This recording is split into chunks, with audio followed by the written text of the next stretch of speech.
We welcome you to another live edition of the Sports Box, brought to you by our friends at CrowdPlay. Download the free CrowdPlay app today and use the box at sign up for 10 points. And here we go. Good evening, ladies and gentlemen, and welcome to a different edition of the Green Room. I'm your host, Mike Velarde, along with Brian Hess. What's up, Bri? What's going on? I think Chris probably got buried underneath a mountain of Amazon boxes from all the shipments he got from his fiance. I believe it. Yeah, this is my first time on the Green Room. Welcome. Once Willie finds out that I am on the Green Room, this network will probably get shut down, even though I am an Eagles fan. McCree had his first shot this year. I'm getting my first shot this year, so hell is going to freeze over. Absolutely. Yes. So let's get to our sponsor, CrowdPlay. They are our sponsor. Check them out on the Google Play and Apple App Store. It is a free app. Check it out. It's a virtual game. You'll get 10 points for signing up using the box. Like I said, check them out. Bri, where are we starting at tonight? We had the Eagles having a bye week tonight, this week. A lot of action in the NFL. Where are we at? Well, you know what? My first question, first topic to talk about really here is, like you said, the Eagles had a bye week last week. Wasn't their traditional bye because Doug had them back at practice on Wednesday. They've been practicing since Wednesday. Most teams, when they have their bye week, they do not practice all week. Guys go on vacation, spend time with their family. Doug said, no, we need to get better. All right. I don't care that we won the game against Dallas by 14 points. We need to be a better team. So we're working. All right. We're working. We'll be here Wednesday. Business as usual. We need to get better. Is that the right move? Or should he have let these guys take their bye week, go rest mentally, physically, whatever, rather than bring them right back in? And guess what? They haven't been playing well. So maybe this was the right thing to do. I mean, listen, they have had some injuries, whatever the case is, but they are getting healthier, I guess if you want to call it that. Rager's coming back this week. Lane Johnson practiced today. Alshon practiced today. Miles Sanders practiced today. So they are getting guys back, hopefully, to all play this weekend. Listen, is Alshon Jeffrey a plus? Absolutely.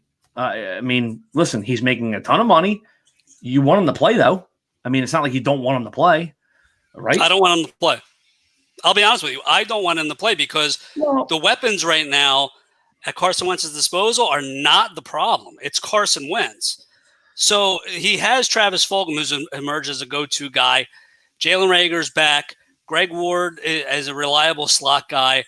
Dallas Goedert's a reliable tight end one. Getting Zach Ertz back in the next couple weeks, I don't see any use for Alshon, especially after last year when he was talking all that mess about Carson Wentz in the locker room. It leaked out to Josina Anderson. It got out to the national media. She broke a story.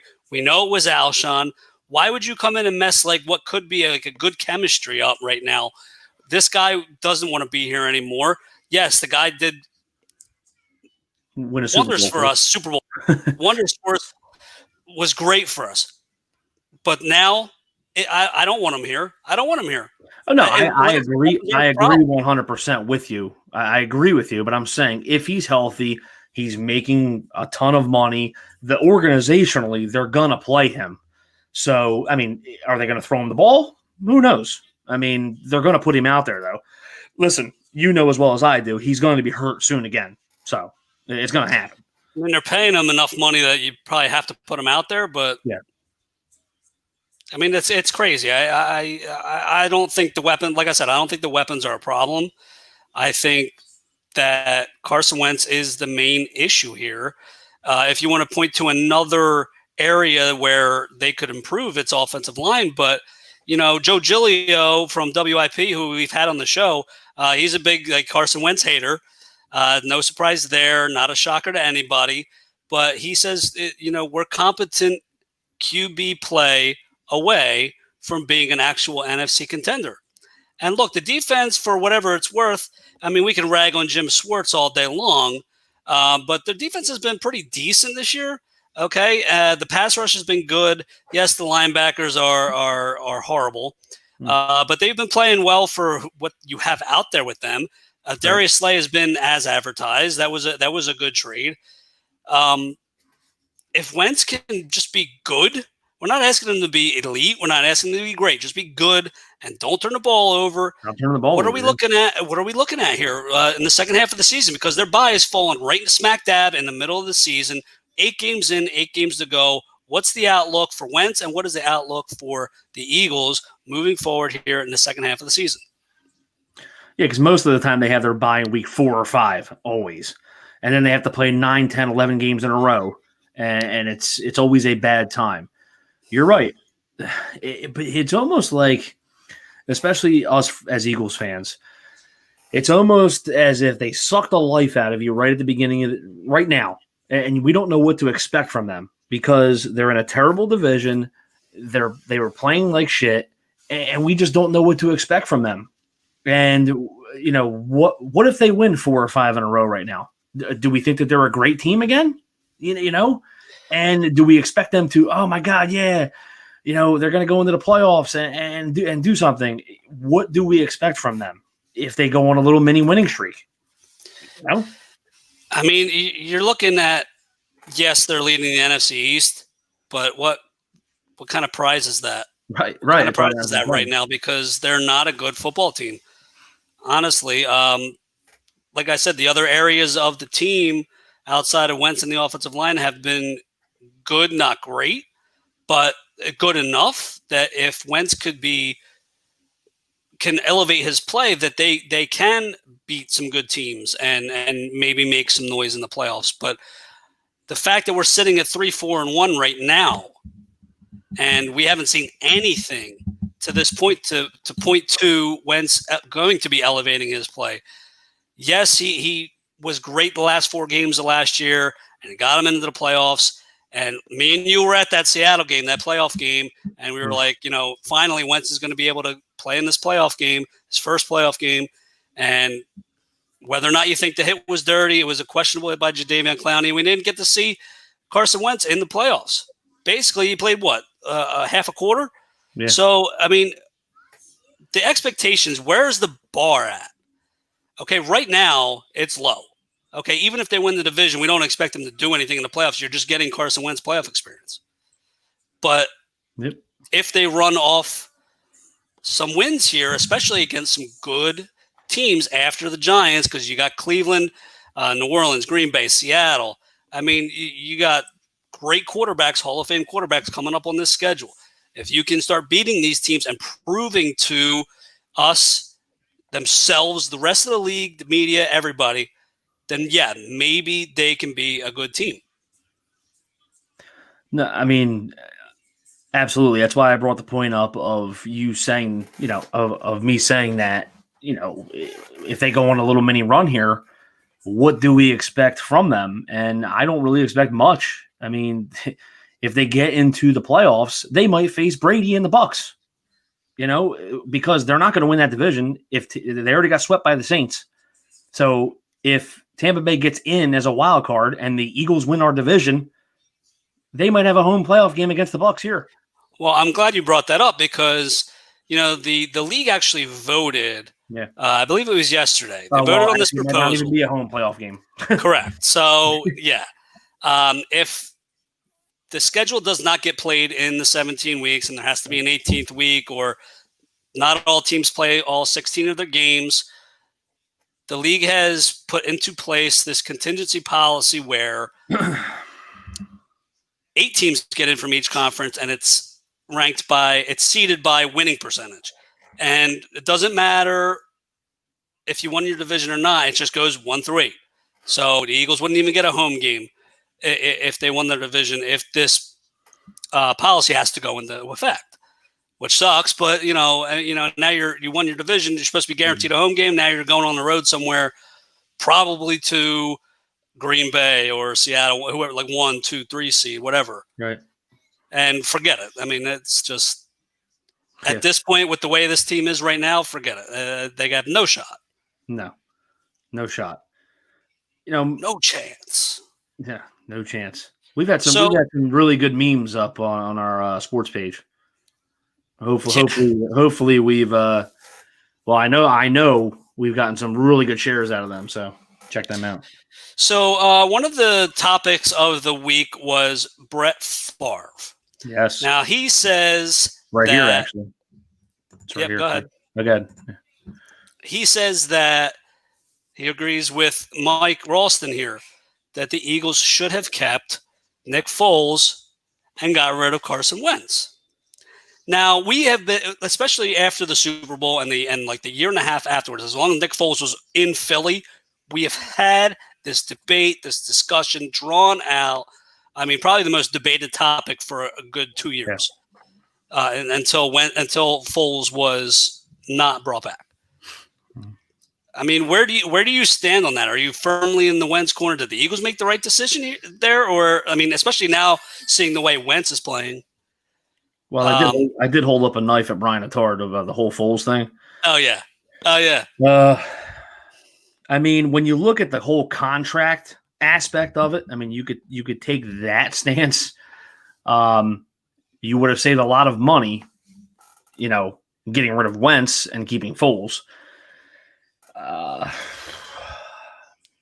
mean, then you look at the other aspect of it. You made a second-round pick for a guy that is sitting on your bench, and you're not utilizing him right now. So, we were talking to Jack Fritz on Monday night, and he said the same exact thing. It was the worst draft pick in Eagles history that they made as a second-round pick. Wow. That's the statement that he made. It was the worst draft pick in Eagles history because you're not even utilizing a second-round pick, and he is sitting there. You might as well trade him at this point because you have a guy who is $70 million burned in your cap that you have to keep Wentz. You have to keep him. There's nowhere to put him, and you have no choice but to play him. Okay, so I mean, from that perspective, listen. Do I think that they made the right choice? It was the only choice that they could have made at that point. They had to sign him. He was coming off of a year where they were winning games. He was a stud at that point. It was him and Goff were playing good. And at that point, they signed him at the correct time. Okay? They signed him at a point where he wasn't even due up for a contract. They signed him. They signed him for less money than he probably was asking for. And he took the deal. And it was a hot topic today on First Take because Dak actually wanted more money, turned down his offer, and now he screwed himself pretty much because he didn't take that offer. and he wanted more guaranteed money than Wentz and Goff got, and he screwed himself over. So it could go both ways. Yeah, I mean that's a good point. I've been in the Wentz corner for this entire time, basically, since the day that kid was drafted. Me as well. He's the franchise guy, right? And after 2017, it was like, finally, we have a guy here that is going to be our franchise QB for the next 15 years.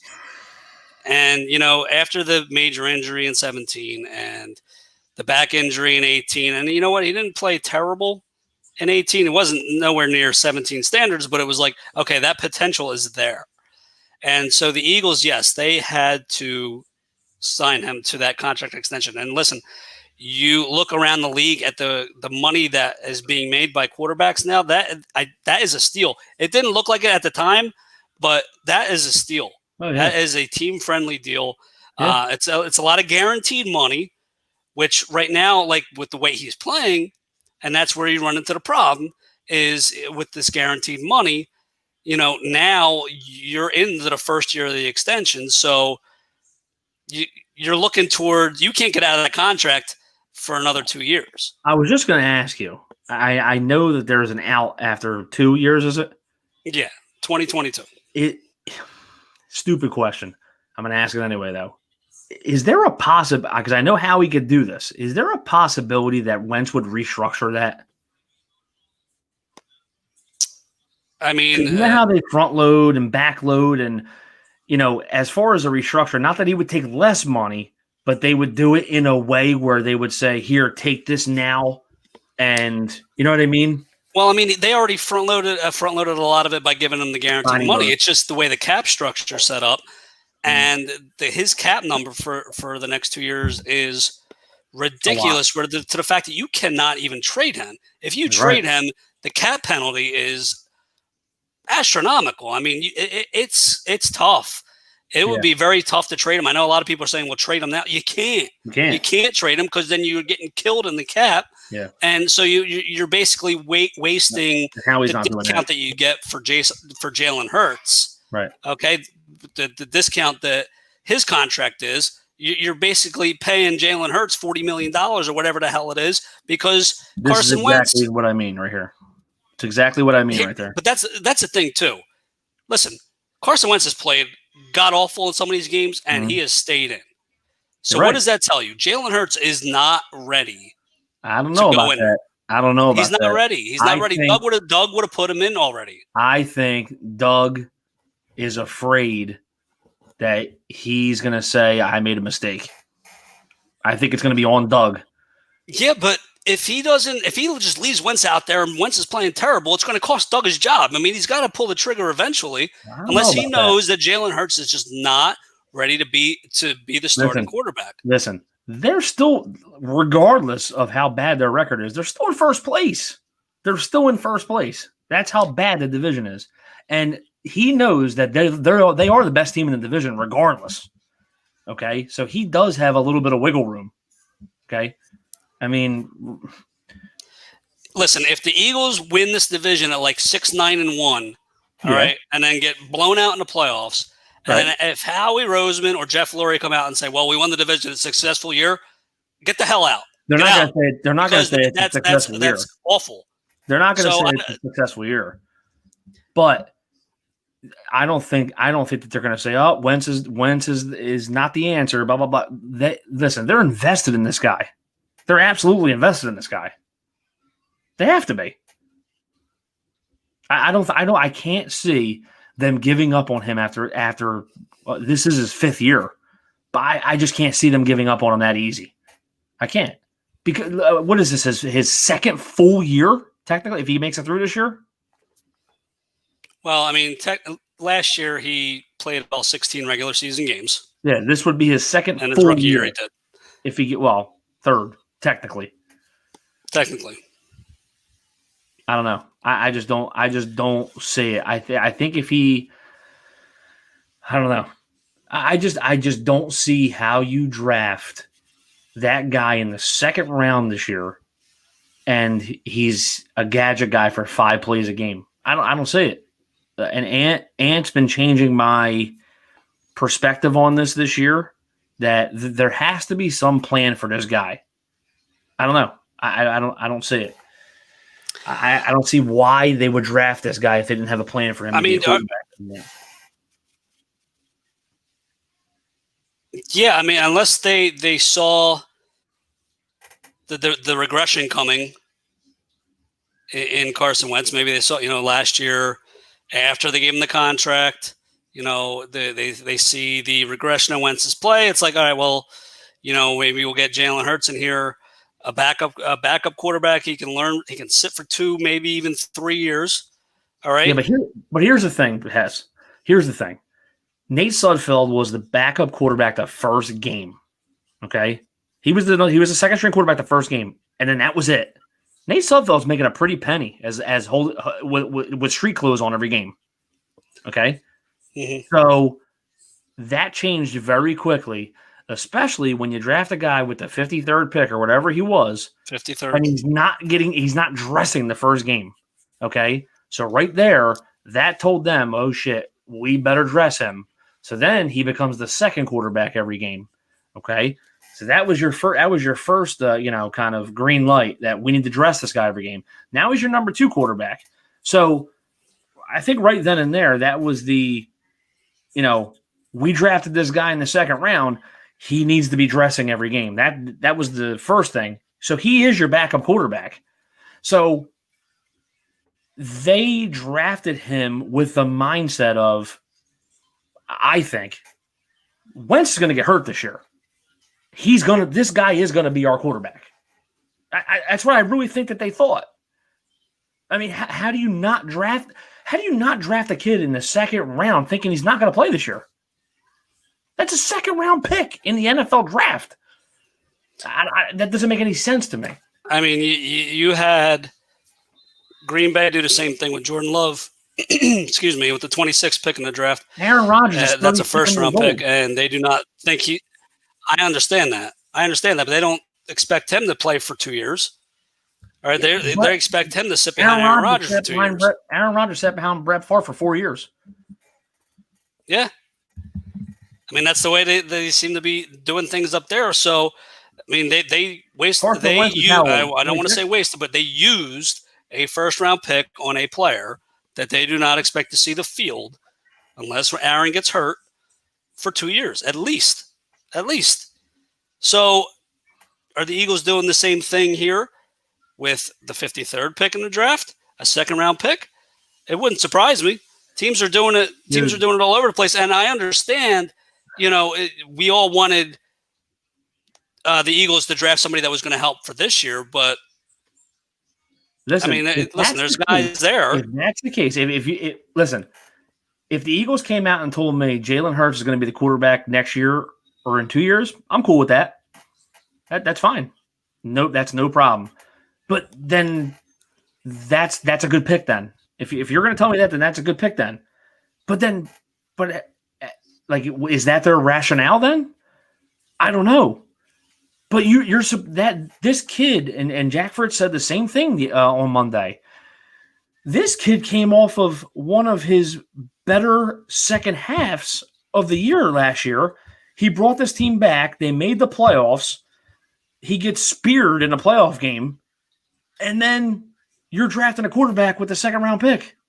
Like, what does that tell you, your quarterback, your franchise quarterback? What is that telling him? It's not a good look. No, it's not. And Jeremy says, well, why rush it? Because Wentz is playing horrible. I mean, let's be clear here. Wentz has played horrible, awful for the most part of the season.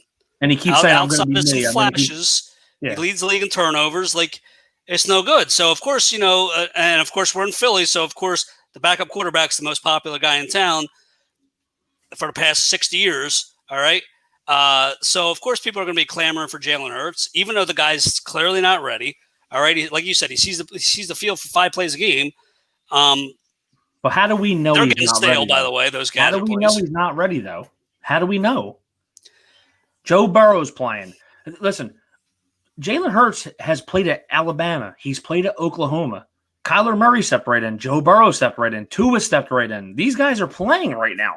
How do we know Hurts can't step right in? No, we don't. I mean, only the coaches know that because they see him in practice every day. So is it what is it then? Is he not ready to play? Are the coaches saying he's not ready to play? No. Or is Carson paying Wentz Carson Wentz a frig ton of money? Yes. And yes, that's it. Well, then that's BS. That's what it is. Listen, if Wentz goes down with an injury and can't play, watch what happens. Hurts is going to drive this team down the field. He's going to win them a game, and then they're going to say, holy shit, now we have a problem. I'm telling you, it's going to happen. And the questions are going to start. Then we're going to have an issue because it's going to be a huge problem. Okay? You're going to have a backup quarterback making $70 million or whatever the hell he's making. So, cap-wise. I mean, yeah, what do you even do at that point? I mean, that would be brutal. I mean, Jeremy says, yeah, but our schedule. No, it wasn't because you played Washington and lost. You played a Rams team who I think is okay, and you got destroyed. You tied the Bengals, who have 2 wins, 3 wins. You beat San Fran. Yes, Pittsburgh and Baltimore were tough games, and then you had the Giants and Cowboys. I see, 2 maybe 3 tough games in that entire schedule. Yeah, and you have 4 losses and a tie, and the 3 wins that you should have lost to the Giants. Should have lost to the Giants. Absolutely, the 3 wins that you did have. There was no game so far this season where they just dominated the game, where they won by 20 points or whatever. I mean, they barely won these 3 games. I know they beat Dallas by 14 points, but when you watch the game, like that game was tight. We're down 9-7 at the half. There was nothing there, nothing to feel good about. Yeah. I don't know. Right, I just think that if you give Hurts the opportunity, I think he's smart with the ball. I think he knows when to pull it down. I think that he's Wentz in Wentz's rookie year with the escapability, with the 2 good legs to run on. You know what I mean? I think it's just and you know what? Doug and Howie were smart to draft Hurts. They're just not putting him in because they're trapped right now. They're trapped with him making that much money. And that is why it's that's why it was a terrible pick. Right, I get it. And people want to say, well, now they're smart for taking them. And no, you just paid them, and now you can't use them because you refuse to put them on the field because you're paying Wentz all this money. And that's that goes on Howie Roseman. Listen, I don't care if they saw a regression or not in Wentz last year and they felt like they needed to go out and get a quarterback. But, I mean, you wasted good draft capital on a guy that you don't want you refuse to put on the field. You refuse to put on the field. When your starter is struggling just because the starter is making a lot of money. Yep.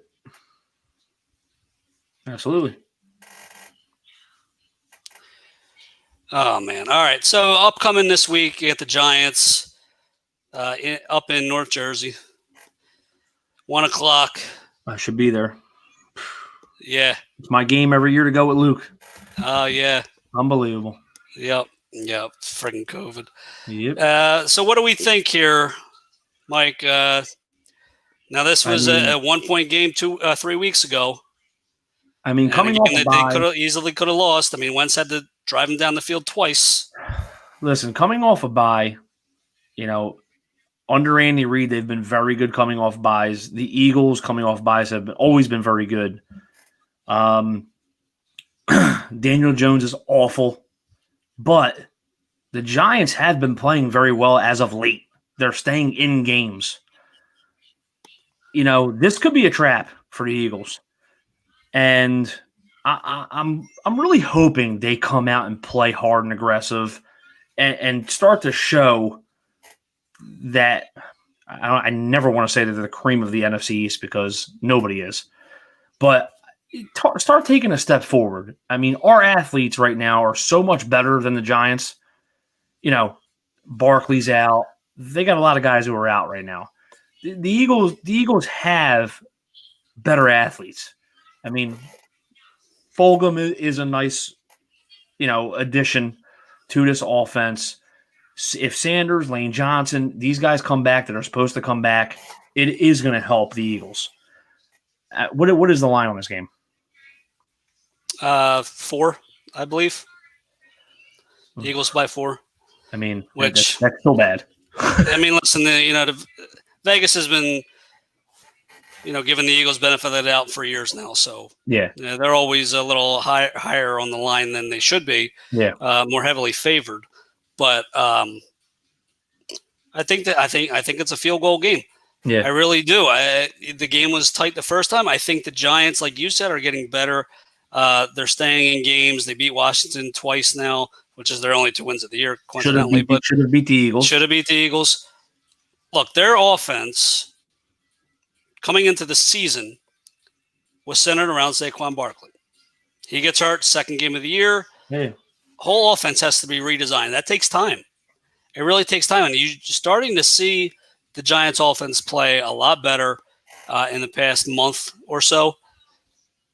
Last 3-4 games, they should have beat the Eagles.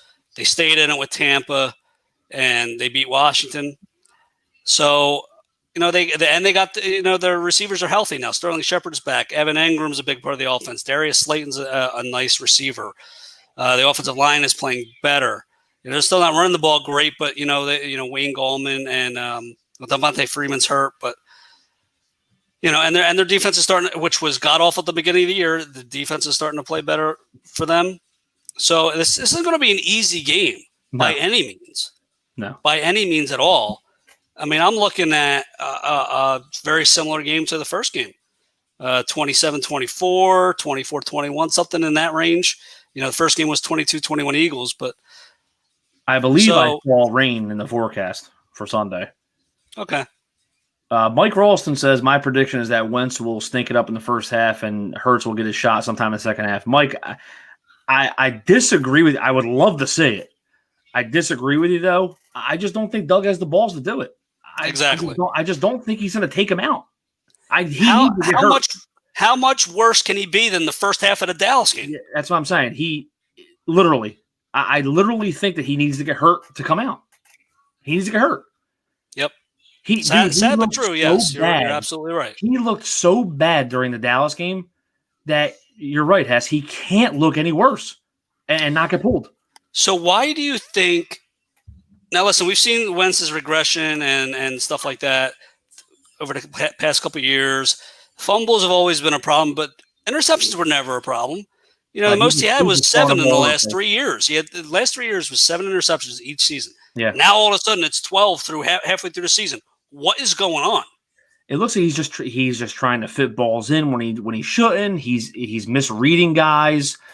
I don't know. He's saying, "Oh, I'm still going to try and be aggressive." Well, there's things about being aggressive and not making the right reads. It's almost like he's not even reading the right guys. They're bad interceptions too. Right. Yeah. I mean, I completely agree with you. The second one in the Dallas game that Diggs picked up. Diggs made a great play on the first one.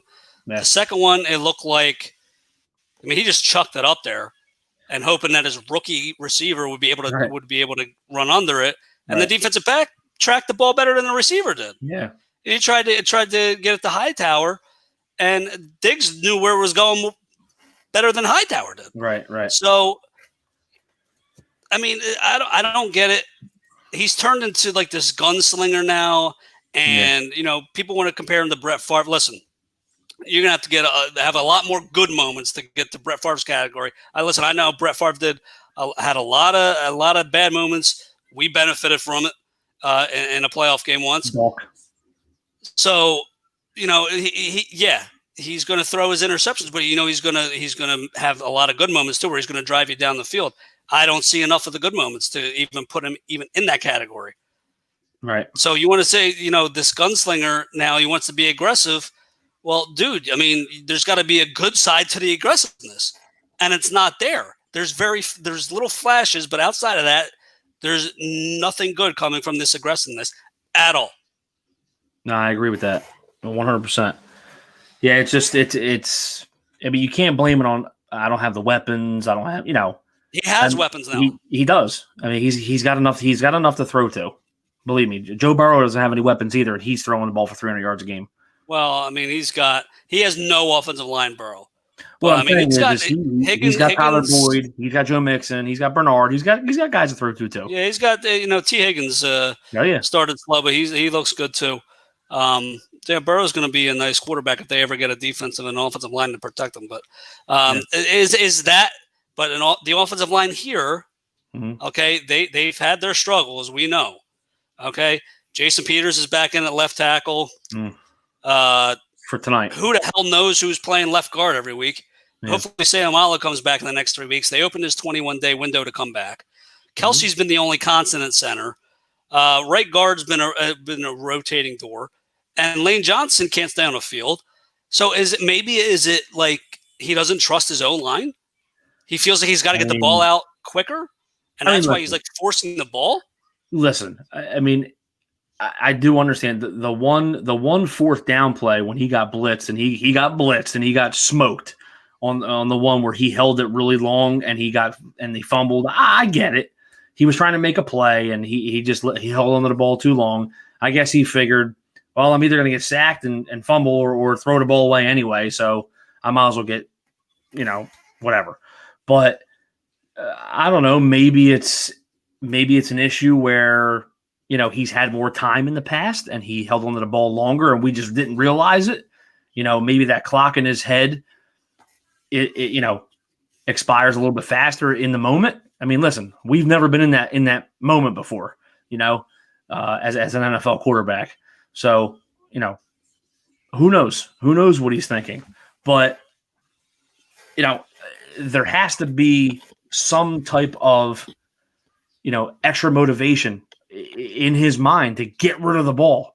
I mean, we're watching it on TV as fans being like, get rid of the ball. You can't make 4, 5, 6 mental mistakes a game and kill your team. I mean, it's absolutely ludicrous what he did last game. It can't happen. You're killing your team. I mean, you look at 2017 and the magic that he was able to create from the pocket, avoiding pass rushers. Listen, he is not that guy anymore. He might think that he still is, but he's not. Okay. The ACL injury, I'm sure, has a lot to do with that. He's not as nimble in the pocket anymore. He can't just stand there in the pocket. He's not a great pocket passer at all. No. At all. And in my opinion, Doug doesn't get him outside of the pocket enough where he's proven that he can make plays while he's on the move. Yeah.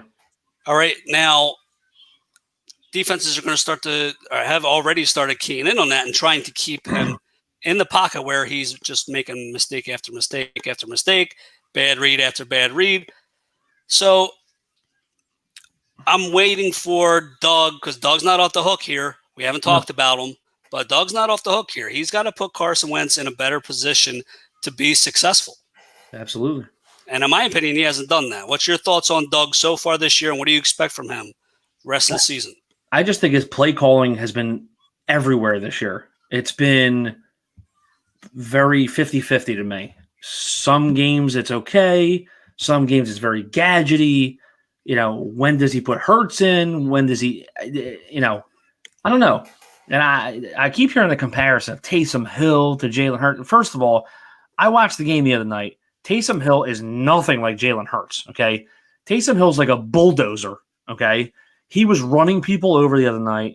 He was in on one series for 4 plays in a row where he was trucking people running the ball. Then he threw the ball for 20 yards. Then he was lined up at wide receiver. They don't use Jalen Hurts like Taysom Hill, so I'm tired of the comparison. It's not why we drafted him, okay? So that's done.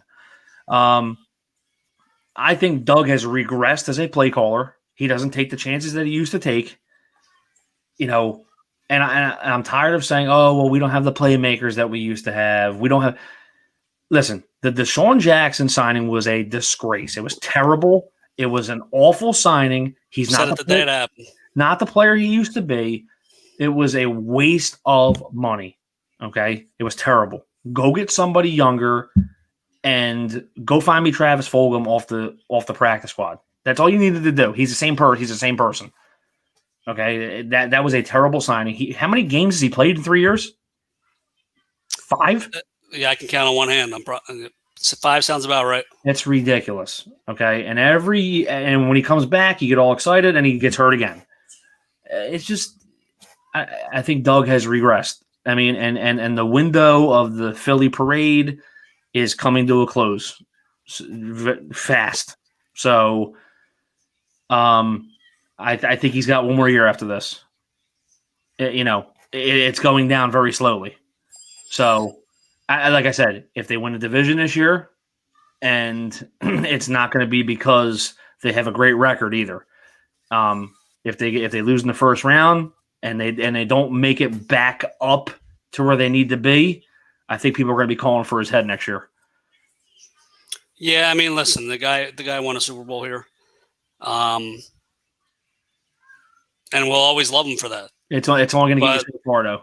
We got short memories here, man. Mm-hmm. All right, what have you done for us lately? Everybody loved Charlie Manuel too, and then it went like this real quick. That's right. Figure 08, they win the World Series. He was gone at the end of 2012. Mm-hmm. So quick, yeah, 4 years. Hey, when it's not good anymore, you can't just hold on to guys.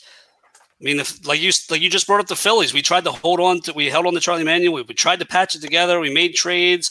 We tried to keep it going with the older guys, and we just held on too long, and it just fell apart real quick. Yep. Now, I'll give Howie credit in this sense, the fact that he did let a lot of veteran guys go in the offseason. Malcolm Jenkins amongst the probably the most notorious name that he let go. But then you're supposed to fulfill that with draft picks, not take a backup quarterback at 53. You know what I'm saying? So, right. And then he makes a trade for Darius Slay. Listen, it worked out, but Darius Slay is on the downside of his career.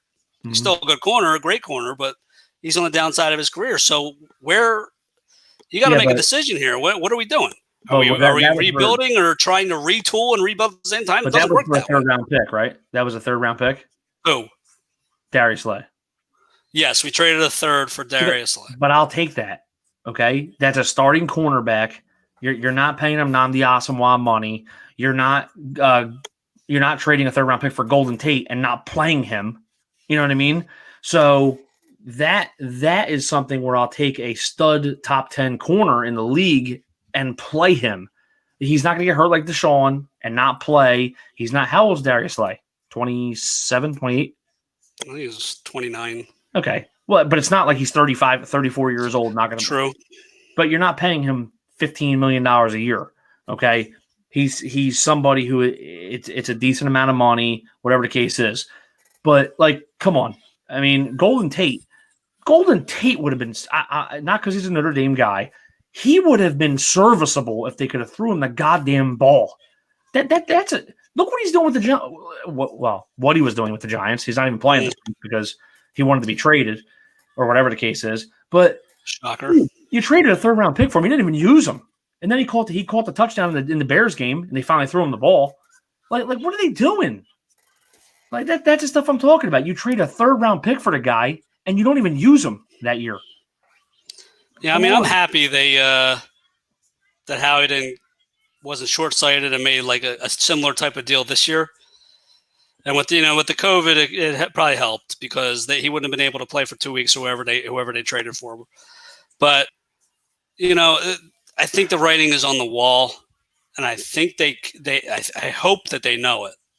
I hope that they know it, that this team just isn't good enough to be a true Super Bowl contender. Yeah. Hell, you go in, and like I said, you're leading the NFC East. Yeah, what do you friggin' do? Right. All right.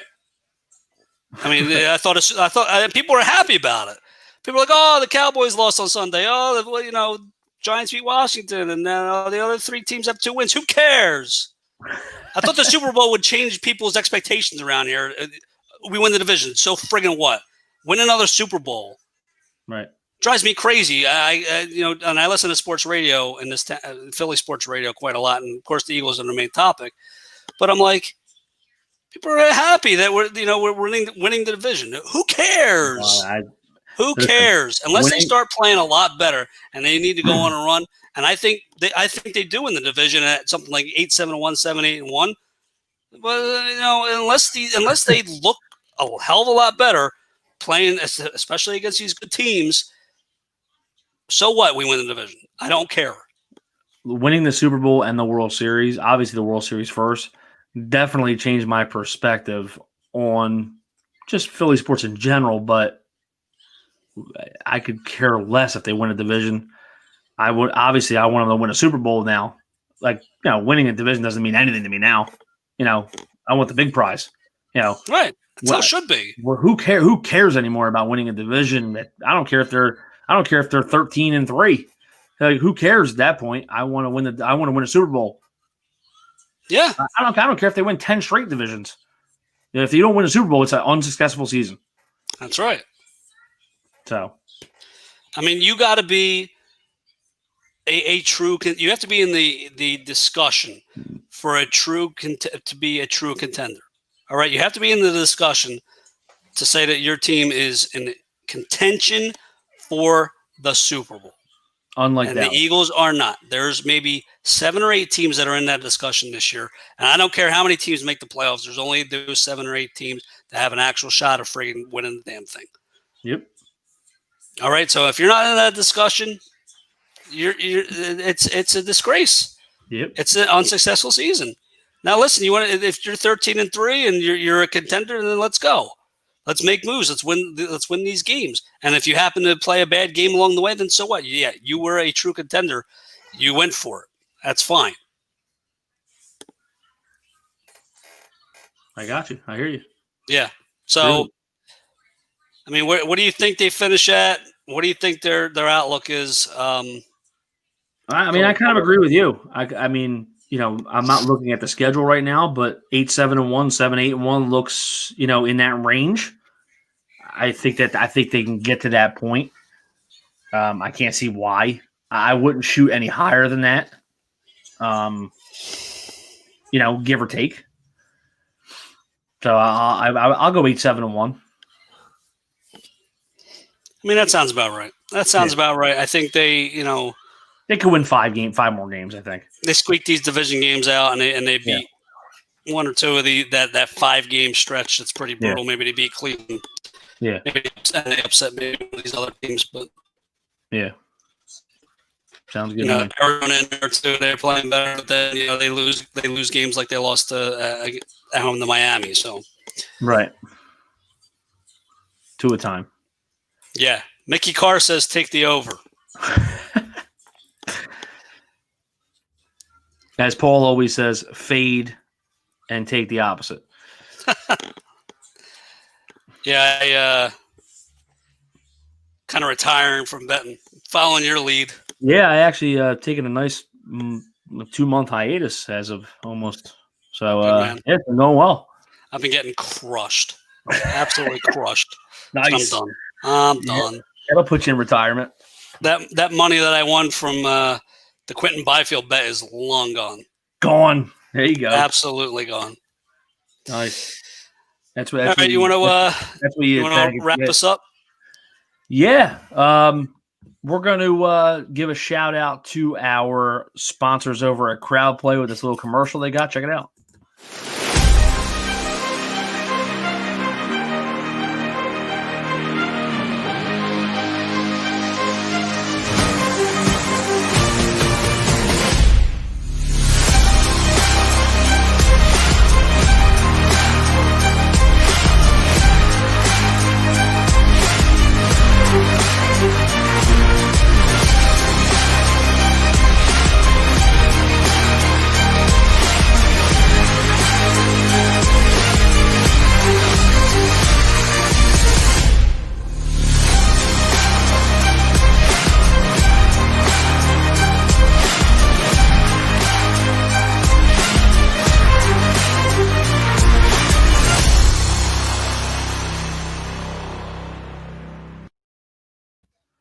That is Crowd Play. Check them out in the Apple App Store and the Google Play Store. Brian, any closing thoughts? Man, I just hope they show me something on Sunday, man. Show me something. Blow this team out by like 20, 30 points, please. So I have some hope for the season and, start something. Get some momentum going.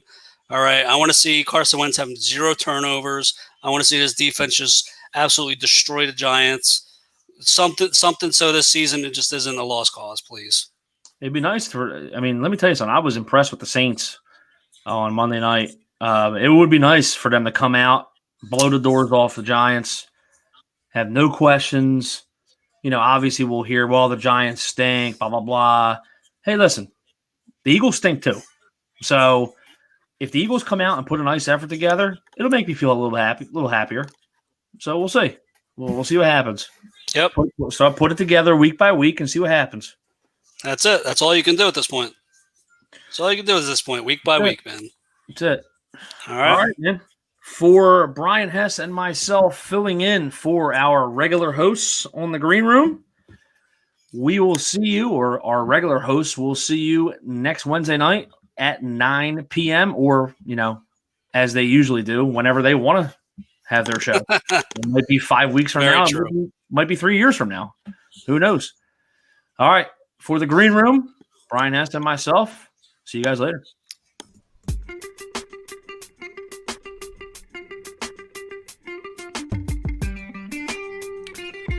Thank you for watching the Sports Box. Follow us on Facebook at Sports Box Show, Twitter at Sports Box Show, Instagram at The Sports Box Show.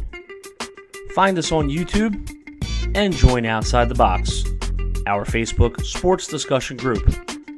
The Sports Box is brought to you by our friends at CrowdPlay. Download the free CrowdPlay app today and use promo code THEBOX at sign up for 10 points. See you next time.